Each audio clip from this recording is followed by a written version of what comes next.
오늘 우리는 마태복음 5장 1절부터 11절 말씀을 통해서 의를 위하여 박해받는 자라는 제목으로 함께 말씀 듣도록 하겠습니다. 팔복의 말씀이 8주에 거쳐서 우리 말씀 들었습니다. 그리고 오늘 드디어 팔복의 마지막 8번째 복에 해당하는 의를 위하여 박해받는 자는 복이 있나니의 말씀에 대해서 함께 말씀 듣도록 하겠습니다. 예수님께서 산에 올라가셔서 8가지의 복의 원리를 말씀하십니다. 그리고 마지막에 복의 원리로 의를 위하여 박해받는 자는 복이 있다라고 선포하셨습니다. 이 말씀을 하셨을 때에 당대의 제자들은 어떤 생각을 가졌을까를 우린 항상 고민하며 8가지의 복의 말씀을 들었습니다. 의를 위하여 박해받는 자는 복이 있다. 근데 8가지의 복이라고 말씀드렸죠. 복이 있다, 복이 있다, 복이 있다 8번을 말씀하셨습니다. 당시에는요, 복이라는 개념을 어떤 배경 속에서 복의 의미를 찾았냐면요, 지금 우리가 쓰듯이 새해 복 많이 받으세요의 복의 의미와는 좀 달랐을 것 같습니다. 당시에는 복이라는 것을 헬라어로 에우다이모니아라는 단어를 쓰면서 복을 번영과 잘 사는 삶 정도로 의미했습니다. 근데 예수님께서는 세상이 말하는 번영과 하늘의 관점에서 말하는 번영의 차이를 말씀하십니다. 세상이 말하는 번영은 부와 권력과 명예였다면 하늘의 관점에서 본 번영은 가난한 심령과 애통한 자와 온유함에 있음을 말씀하십니다. 그리고 마지막으로 의를 위하여 박해받는 자가 그 복을 받을 것이다 라고 말씀하십니다. 다시 말씀드리면 8가지의 복은 우리 그리스도인들의 정체성을 가리키며 그리고 우리 하나님의 백성다움을 말하는 것이 바로 이 복일 것입니다. 왜냐하면 우리는 세상과 다른 번영을 추구하며 하나님 나라의 번영과 하나님의 복을 구하는 자들이기 때문입니다.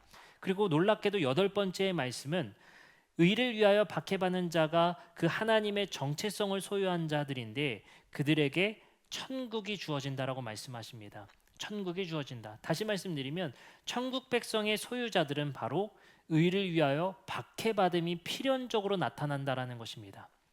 세상의 번영과는 당연히 다르겠죠. 박해가 어떻게 번영과 관련이 있겠습니까? 심령의 가난함이 어떻게 번영이겠습니까? 애통함이 어떻게 번영이겠습니까? 온유함이 어떻게 번영의 길이겠습니까? 근데 예수님께서는 놀랍게도 역설적이게도 의를 위하여 박해받는 것이 하나님 나라 백성의 번영의 표지이며 복의 증거다라고 말씀을 하신다라는 겁니다. 성경에서는 박해와 고난에 대해서 꽤 자주 언급합니다. 오늘 말씀 뒤에 구절인 11절에서도 이렇게 말씀하십니다. 나로 말미암아 너희를 욕하고 박해하고 거짓으로 너희를 거슬러 모든 악한 말을 할 때에는 너희에게 복이 있다. 로마서 8장 17절은 이렇게 말합니다. 자녀이면 또한 상속자된 정체성을 가진 하나님의 상속자이면 그리스도와 함께한 상속자니 우리가 그와 함께 영광을 받기 위하여 고난도 함께 받아야 할 것이니라 라고 말씀하십니다. 그 뒤에 18절에는 이렇게 말씀하십니다. 생각하건대 현재의 고난은 장차 우리에게 나타날 영광과 비교할 수 없도다 라고 말합니다. 바울 사도도 그렇고 예수님도 그렇고 필연적으로 그리스도인들에게 뒤따를 복이 바로 고난, 박해임을 말합니다. 그럼 우리는 의를 위해서 박해받는다는 것, 필연적으로 찾아오는 이 박해는, 고난은 왜 우리에게 찾아오는지를 함께 생각해 보고자 합니다. 박해가 왜 우리에게 주어지냐면요, 의를 위하기 때문입니다. 의를 추구하기 때문에 박해를 받는다는 것입니다. 여러분들, 의를 추구한다는 게 어떤 의미일까요? 여기서 의는 헬라어로 디카이오시네라는 단어를 씁니다. 그리고 이 단어는 우리가 전에 배웠었던 의에 줄이고 목마르다의 의와 같은 의입니다. 의를 위하기 때문에 우리는 박해가 필연적으로 찾아온다라는 말인데, 이 의는 마태복음 6장 31절에서 33절에 우리가 최선으로 가장 먼저 구해야 할 것으로도 말합니다. 이렇게 말씀하십니다. 그러므로 염려하여 이르기를 무엇을 먹을까 무엇을 마실까 무엇을 입을까 하지 말라. 이는 다 이방인이 구하는 것이라. 너희 하늘 아버지께서 이 모든 것이 너에게 있어야 할 줄 아시느니라. 그런즉 너희는 어떻게 해요? 먼저 그의 나라와 그의 의를 구하라. 그리하면 이 모든 것을 너희에게 더하시리라. 여기서도 우리가 가장 먼저 최우선적으로 구해야 될 게 그의 나라와 그의 의라고 말씀하십니다. 의를 위하는 삶이 박해가 뒤따르는 것이 필연적이고, 예수님은 놀랍게도 이 박해가 필연적으로 따라오는 의를 최우선적으로 구하는 삶을 살라고 말씀하십니다. 그럼 우리는 이 의가 무엇인지 봐야겠습니다. 느헤미야서 9장 8절에는 이 의를 이렇게 의미합니다. 그의 마음이 주 앞에서 충성됨을 보시고 그와 더불어 약속을 세우셨어요. 그와 하나님이 언약, 약속을 세우셨습니다. 그리고 이렇게 말씀하십니다. 가나안 족속과 헷 족속과 아모리 족속과 브리스 족속과 여부스 족속과 기르가스 족속 땅을 그의 씨에게 주리라 하시더니 그 말씀대로 약속을 지키셨사오매 주는 의로우심이로소이다라고 말합니다. 여기서 의로우심이로소이다라고 여기 말하는 표현이 바로 의입니다. 의. 그러면 어떨 때 이 의라는 단어를 쓰게 되죠? 이 디카이오시네라는 단어의 히브리어 버전을 의롭다라는 표현을 언제 쓰게 되죠? 약속에 충실했을 때, 약속을 지켰을 때 의라는 표현을 쓰는 거예요. 그러면 약속에 충실하지 못한 사람을 뭐라고 표현할까요? 불의라고 표현합니다. 의라는 것은 약속에 충실했을 때, 약속에 신실했을 때 쓰는 표현이 바로 이 디카이오신의 의라는 표현입니다. 다시 말해 이 의라는 것은 하나님은 당신이 한 약속에 신실하시고 충실하기 때문에 그분은 의로우시다라고 표현했다는 거예요.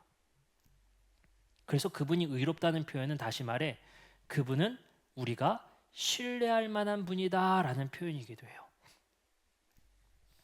신뢰할 만한 분이다라는 표현이에요. 그 말은 곧 우리는 신약 성서에서 이렇게 표현합니다. 믿음이라는 것이죠. 그분을 신뢰한다라는 표현이 바로 믿음인 것입니다. 당신은 당신이 한 약속에 항상 신실하시고 충실하기 때문에 그분을 우리가 신뢰할 만한 분이며 믿을 만한 분이다라고 할 때 그분을 의로운 분이다라고 말을 하는 겁니다. 그럴 때 쓰는 것이 바로 의라는 것입니다. 그럼 예수님의 말씀으로 돌아가 생각해 봅시다. 너희는 먼저 그의 나라와 그분의 의를 구하라 라는 것이 무엇이겠습니까? 그분을 신뢰하라는 것입니다. 그분을 신뢰하는 믿음을 먼저 구하는 삶을 살라는 거예요. 그분을 신뢰하는 것 배경 아래에서 바탕 아래에서 살아가기를 먼저 구하라는 것입니다. 우리 그리스도인들이 가장 먼저 가져야 될 덕목이 바로 이 신뢰의 문제입니다. 하나님에 대한 신뢰인 겁니다. 그분은 창세기의 창조부터 지금에 이르기까지 그리고 예수 그리스도를 보내시기까지 당신의 한 약속과 말씀을 지켜오셨으며 그 약속을 이제 마지막 지키실 일을 기다리며 살아가는 것이 바로 교회이자 하나님의 말씀입니다.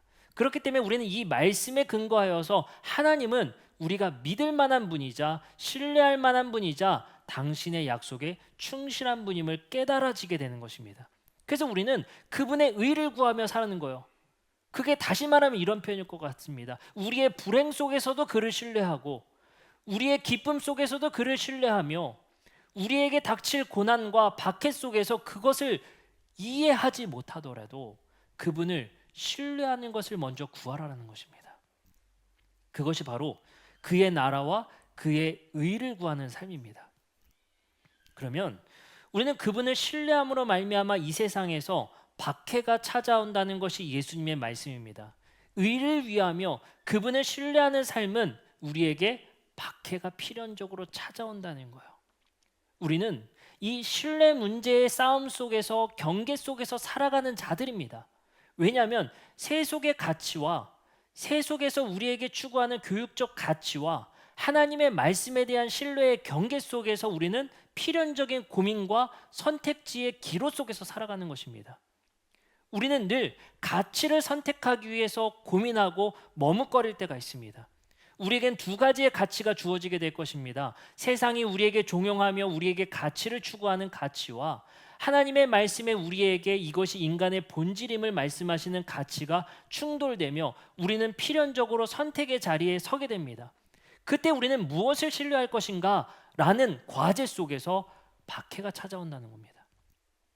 어려움이 찾아오게 된다는 것입니다.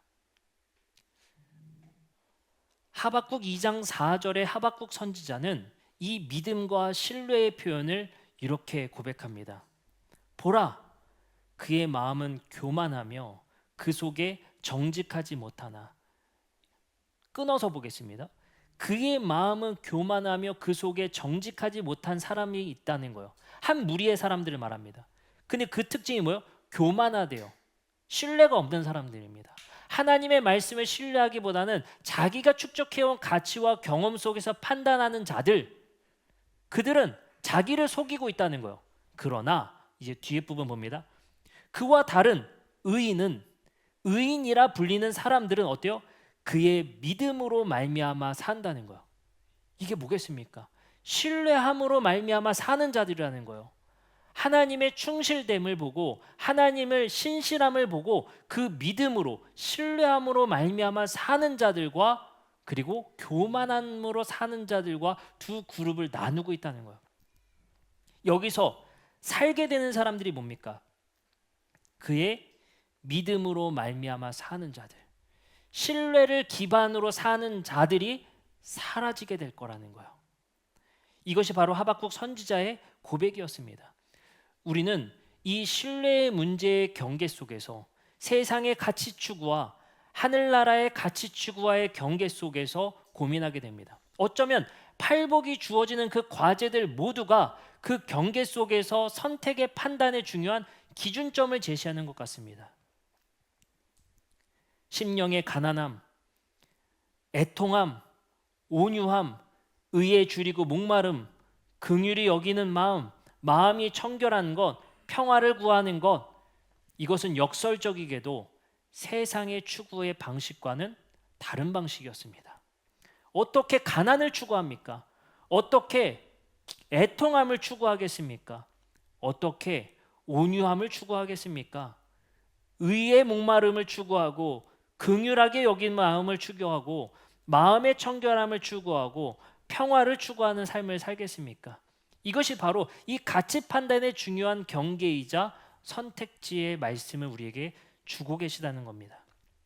이 문제의 신뢰 속에서 우리에게 찾아오는 고난, 박해가 필연적으로 찾아오게 된다는 겁니다. 어쩌면 박해가 있다는 것, 고난이 있다는 것은 우리는 하나님의 말씀에 신뢰하는 삶의 증거가 될지 모르겠습니다. 그럼 우리는 박해와 고난에 대한 이야기를 조금 더 나눠보고자 합니다. 신명기 8장 4절부터 5절의 말씀에는 우리에게 이렇게 말씀하십니다. 이 말씀 우리 다 같이 한번 읽어볼까요? 4절과 5절의 말씀입니다. 다 같이 읽겠습니다. 시작. 내 의복이 헤어지지 아니하였고 내 발이 부르트지 아니하였느니라. 너는 사람이 그 아들을 징계함과 같이 내 하나님 여호와께서 너를 징계하시는 줄 마음에 생각하고. 저는 오늘 말씀을 준비하면서 이 말씀이 굉장히 강렬하고 좀 다르게 느껴졌습니다. 저는 말씀을 공부하면서 이 말씀이 굉장히 익숙했던 말씀이거든요. 왜냐하면 하나님이 우리에게 주시는 고난은 그냥 고난에 그치는 것이 아니라 우리를 성장케 하는 고난임을 말씀하시는 말씀입니다. 왜냐하면 우리 사람의 지혜로도 사랑하는 아들을 우리는 징계하고 훈육합니다. 마찬가지로 하나님은 우리를 사랑하시기 때문에 훈육하시고 징계하신다는 말씀이에요. 근데 여기서 마지막 표현에 집중해서 봅시다. 내 하나님 여호와께서 너를 징계하시는 줄 마음에 어떻게 해라? 어떻게 해라? 생각하라 라고 말씀하세요. 생각하라. 그래서 여기에 굉장히 집중하게 됐습니다. 생각하라. 다시 말하면 의미를 찾으라는 말씀처럼 들립니다.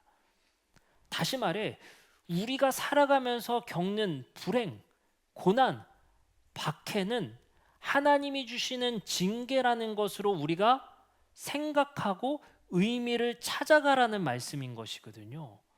여러분들, 하나님께서는 우리에게 이 말씀을 주심을 통해서 어쩌면 고난을 극복하는 방법, 박해를 극복하는 방법이 우리에게 무엇인지를 말씀하십니다.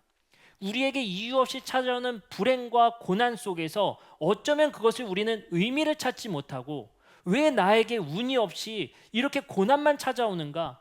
나는 저주받은 인생인가? 그 의미를 찾지 못하고 그 고난을 우리가 겪게 된다면 이 세상에서 살아갈 의지를 우리는 어떻게 찾아낼 수 있을까요? 사람은 엄청나게 연약한 존재입니다. 우리의 고난 속에서 의미를 찾지 못한다면, 의미 없이 찾아온 고난 속에서 허덕인다면 우리의 삶의 이유도 찾지 못하게 되는 것입니다. 근데 놀랍게도 하나님께서는 이 두 구절의 말씀을 주심으로 우리의 고난과 박해는 하나님이 주시는 징계로 너희들은 의미를 찾고 생각하라 라고 말씀을 하십니다. 그래서 이 말씀은 40년 동안에 그 광야 속에서 헤매이며 고난당하고 박해받는 이스라엘 백성들에게 살아갈 의지가 되었을 거예요. 살아갈 이유가 되었을 것입니다.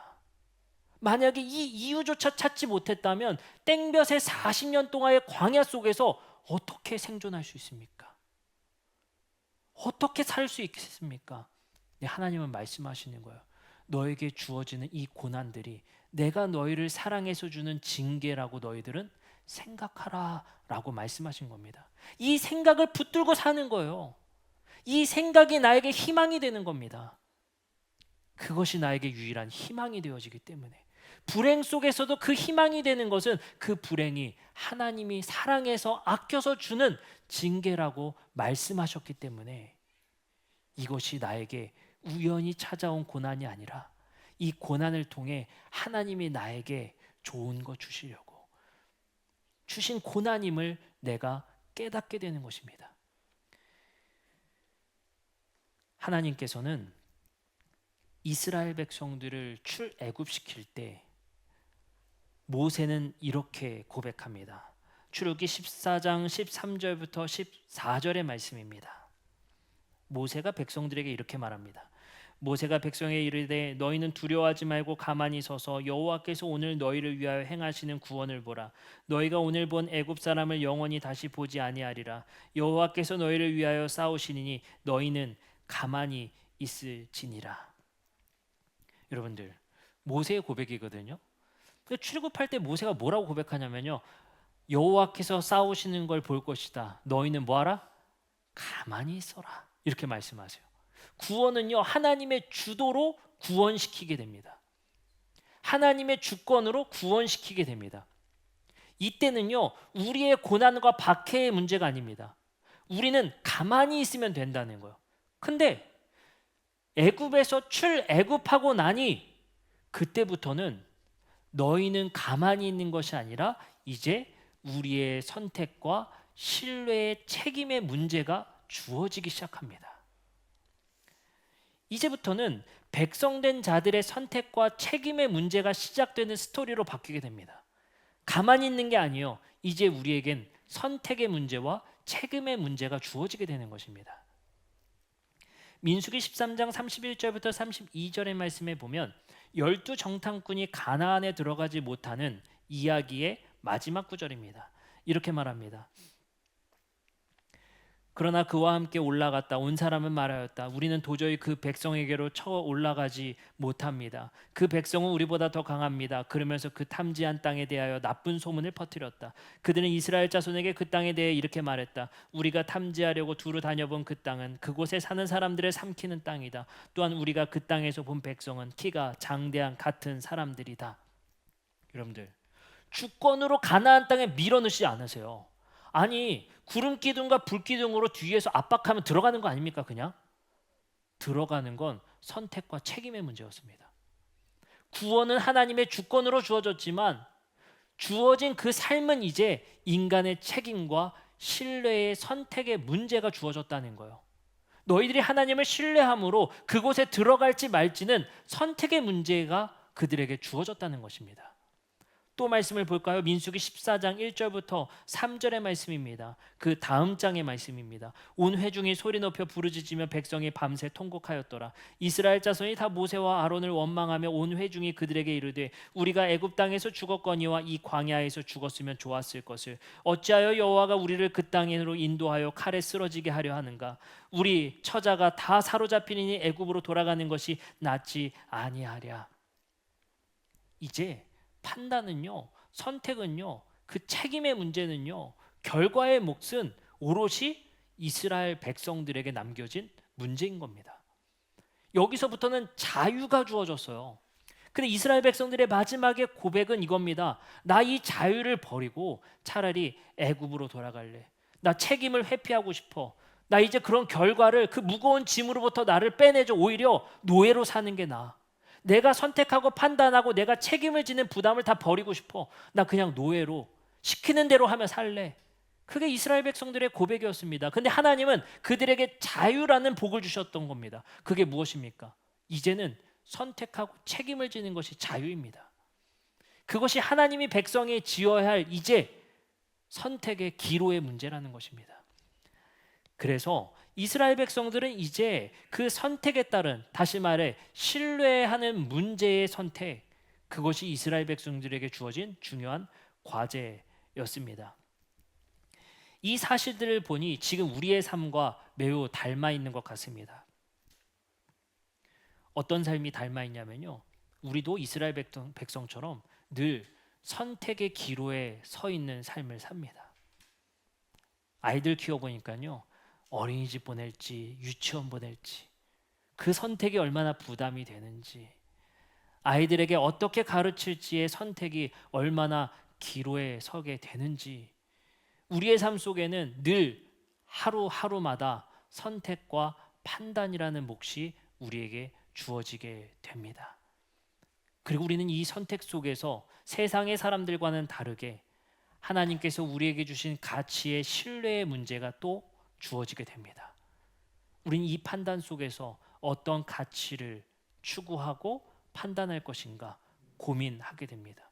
어쩌면 세속의 사람들보다는 우리는 선택의 문제에서 조금 더 심사숙고해야 되는 자들이 바로 우리 그리스도인입니다. 내가 하는 선택이 혹시 내 욕망에 따른 선택이 아닐지, 이것이 과연 하나님이 선하게 볼 일인지, 이 선택이 누군가에게는 피해를 주지 않을지, 이 선택이 혹시 하나님께서 우리에게 주신 그 선함과 옳지 않음과 우리는 고민하게 되는 것입니다.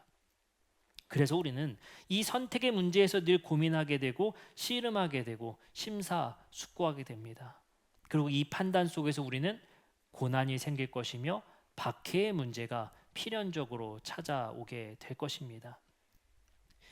그래서 우리는 이 책임과 선택의 문제에서 큰 부담을 안고 사는 것이 있습니다. 지금의 시대는 어떻습니까? 이 선택과 책임이 많이 부재된 사회의 삶의 모습을 보게 됩니다. 누군가는 그렇게 말합니다. 책임은 지지 않으려 하고 권리만 추구하는 시대의 삶이다 라고 이야기하기도 합니다. 때로는 우리 아이들에게 그렇게 교육하기도 합니다. 하기 싫으면 하지 마 라고 이것을 말하기도 합니다. 요즘엔 이런 표현도 있대요. 누칼협. 이게 뭔지 아세요? 누가 칼로 협박했냐? 네가 한 거지. 그리고 누군가는 말합니다. 그 책임에 대해서 죽으면 그만이다 라는 표현을 쓰기도 한다고 합니다. 어쩌면 우리가 신뢰의 문제와 책임의 문제는 고난을 이겨냄을 통해서, 고난을 참아냄을 통해서 그 책임을 우리는 짊어지고 사는 것이 바로 인생입니다. 그렇기 때문에 우리는 하루하루가 책임의 문제와 선택의 문제 속에서 큰 부담을 안고 사는 것이 사실입니다. 내 한 번의 판단이, 내 한 번의 선택이 잘못된다면, 그리고 그 결과가 잘못됨이 주어진다면 엄청난 부담감을 안고 사는 것이 우리의 인생입니다. 근데 놀랍게도 하나님께서는 우리에게 우리의 삶 속에서 이 모든 것에 연약한 인간임을 하나님은 아셨던 것 같습니다. 그래서 하나님께서는 우리에게 너를 징계하시는 줄 마음에 생각하라 라고 말씀하셨던 것 같습니다. 어쩌면 누군가는 이렇게 말할 수 있겠습니다. 야, 그거 니네 정신승리 아니야? 라고 말할 수도 있을 것 같습니다.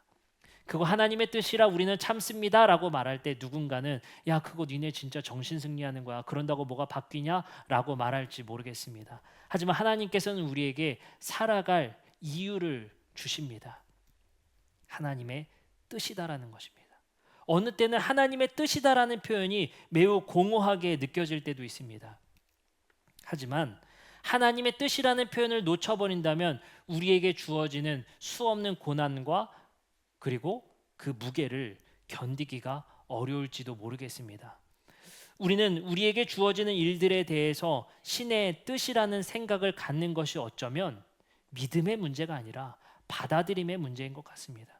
그 말은 뭐냐면 하나님께서 우리 연약한 인간들이 살 수 있도록, 이 땅에서 견딜 수 있도록 주신 하나님의 은혜가 아닐까 생각해 봅니다.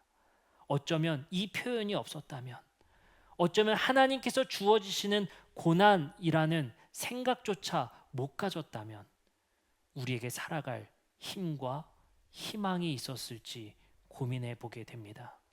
어쩌면 우리에겐 하나님께서 천국이 있는지 상급이 있는지 부활이 실제한지를 우리에게 주시고 사실을 말씀하시는 것보다도 우리는 천국과 상급과 부활이라는 믿음이 우리가 지금을 살게 하는 중요한 신앙임을 알 수 있게 됩니다. 때로는 정말 사랑하는 사람을 잃을 때가 있습니다. 사랑하는 사람의 마지막 손을 놓아줘야 할 때가 있습니다. 그때 만약에 보내기 싫었던 그 사람을 보내줘야만 할 때, 그때 만약에 내 마음 안에 다시 만날 수 있다는 희망조차 없다면 우리는 어떻게 이 삶을 다시 딛고 살아갈 수 있겠습니까? 그것이 사실이냐의 문제가 아닙니다. 이 땅에서 하나님은 우리를 살아가게 하시는 겁니다. 그리고 이 신앙은 우리를 견디게 하는 겁니다. 사람들은 이것을 정신승리라 말할지 모르겠지만 하나님이 주시는 이 신앙의 고백들은 우리를 이 땅에서 견디고 살아가게 하는 언어임을 잊지 마시기 바랍니다. 이것을요, 우리는 우리의 삶에서 실존의 문제로서, 사실의 문제로서, 실제의 문제로서 자꾸만 우리의 삶에서 이것을 분리하려고 하지 마셔야 됩니다.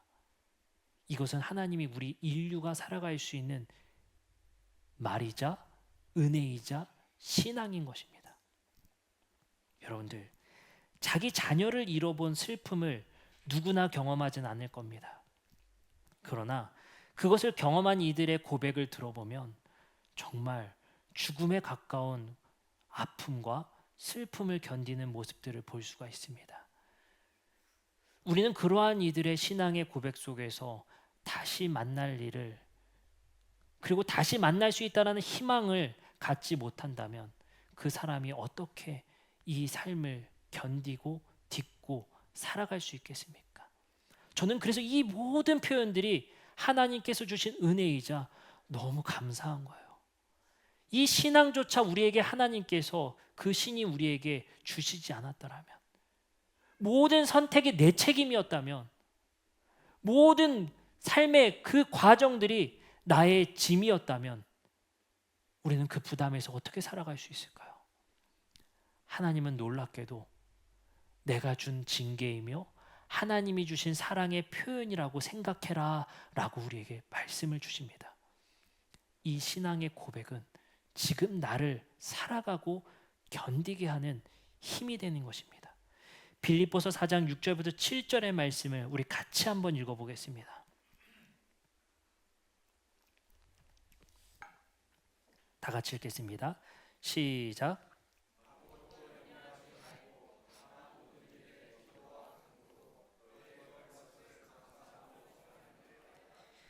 그리하면 모든 지각에 뛰어난 하나님의 평강이 그리스도 예수 안에서 너희 마음과 생각을 지키시리라.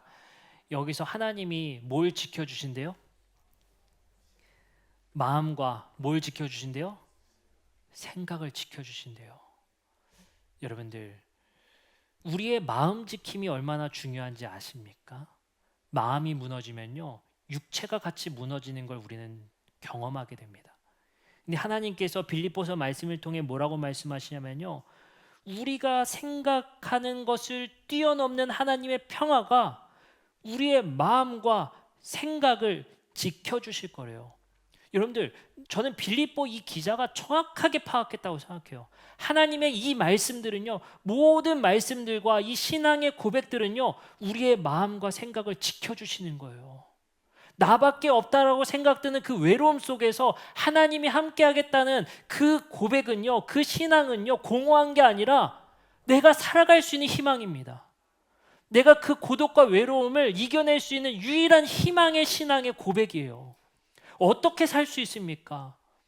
처절한 외로움의 고백 속에서 나 홀로 남겨진 것 같은 그 슬픔 속에서 우리가 어떻게 견디며 살아갈 수 있습니까? 우리는 그 경험 속에서 내가 얼마나 연약한지를 경험하게 됩니다.